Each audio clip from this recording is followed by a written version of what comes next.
नमस्कार मित्रमंडळींनो, आज आपण निपुण महाराष्ट्र अभियान अंतर्गत इयत्ता 3री वर्गासाठी आणि विषय गणित अध्ययन स्तर 6 यामध्ये विद्यार्थ्याला 0 ते 9 पर्यंतच्या संख्या लिहिता येतात, परंतु त्या अंकी लिहिता येतात.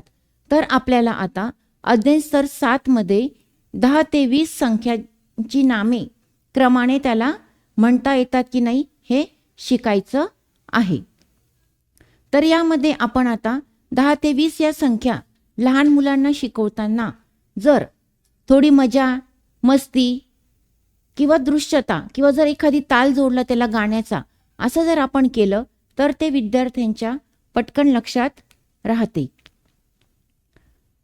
तर त्यासाठी आपण पुढील कृती करूया आणि त्या कृती ज्या आहेत त्या आपण टप्प्याटप्प्याने घेऊया. मग यासाठी मी तुम्हाला मार्गदर्शन करणार आहे की आपण कशा पद्धतीने विद्यार्थ्यांना शिकवू शकू. आपण ही कृती करत असताना प्रत्यक्ष दाखविलं पाहिजे. जी वस्तू आपण प्रत्यक्ष दाखवितो ती चिरकाल स्मरणात राहते. मग सुरुवातीला आपण 10 पर्यंतच्या परिचित संख्यांपासून सुरुवात करूया. मग 10 नंतर काय येतं असं विद्यार्थ्यांना विचारायचं आणि पुढची संख्या दाखव असं म्हणायचं.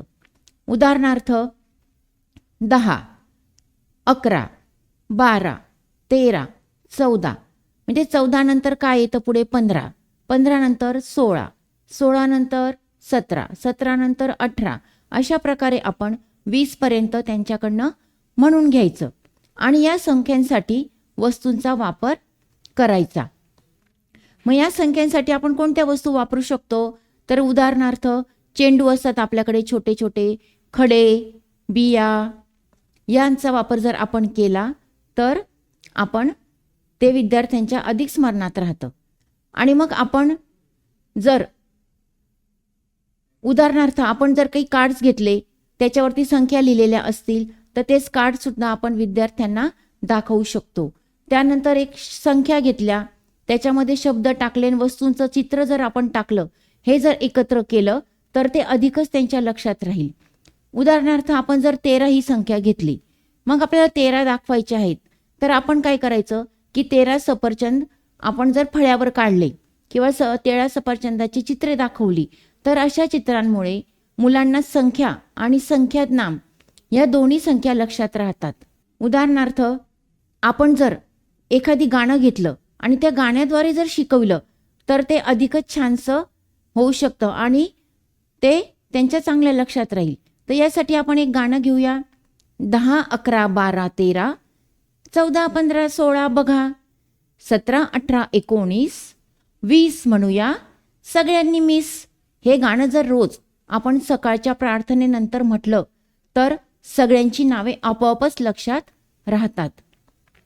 मग पुढे काय होईल की आपण खेळ घेतो. आता पुढे जर आपण असं म्हटलं की 15 नंतर काय येतं विद्यार्थी उत्तर देतील 16. हे जर क्रम आपण ओळखणे आणि शिकविले तर ते त्यांच्यामध्ये स्मरणशक्ती वाढवतं. आपण जर एखादी खेळ घेतला फास्यांचा, आता आपण 2 फासे टाकून आलेल्या संख्यांची बेरीज सांगायला लावा.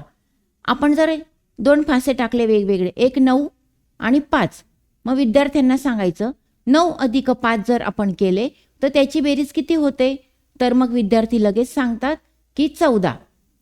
मग 14 म्हणजे कोणती संख्या रे?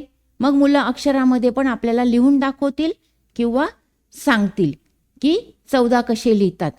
आता आपण वेगवेगळे ॲप्स पण आहेत डिजिटलवरती किंवा मोबाईलवरती पण वेगवेगळं आपण यूट्यूबवरती बघू शकतो. त्यामध्ये numbers in Marathi, Marathi kids learning असे ॲप्स आहेत. त्या ॲप्समध्ये आपण 10 ते 20 संख्यांचे उच्चार कशा पद्धतीने करायचे आणि लेखन कसे करायचे हे सुद्धा त्यावर शिकवले जाते. म्हणजे हे विद्यार्थी घरी सुद्धा करू शकतात. आता दृश्य अधिक ध्वनी याचा अर्थ होतो दीर्घकालीन स्मरण. आणि आपण जर पुनरावृत्ती केली आणि क्रियाकलाप केला, दररोज जर आपण 2-3 नवीन संख्या शिकविल्या आणि जुन्या संख्या पुन्हा त्यांना म्हणायला लावल्या तर यामुळे काय होईल की त्यांच्या जुन्या संख्याही पुन्हा त्यांची पुनरावृत्ती होईल आणि 2-3 संख्या ते रोज नवीन वेगवेगळ्या शिकतील. उदाहरणार्थ आज जर आपण संख्या शिकलो 10 ते 13 पर्यंत, तर उद्या आपल्याला त्यांना 14 ते 16 पर्यंत शिकवायच्या आणि मग तिसऱ्या दिवशी 17 ते 20 शिकवायच्या.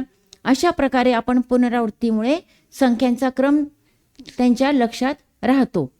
अशा प्रकारे आपण जर वस्तू मोजून खेळ घेतला तर त्यांच्या चिरकाल स्मरणात राहतात. निपुण विद्यार्थी घडविणाऱ्या माझ्या सर्व शिक्षकांना या कार्यासाठी हार्दिक शुभेच्छा. धन्यवाद.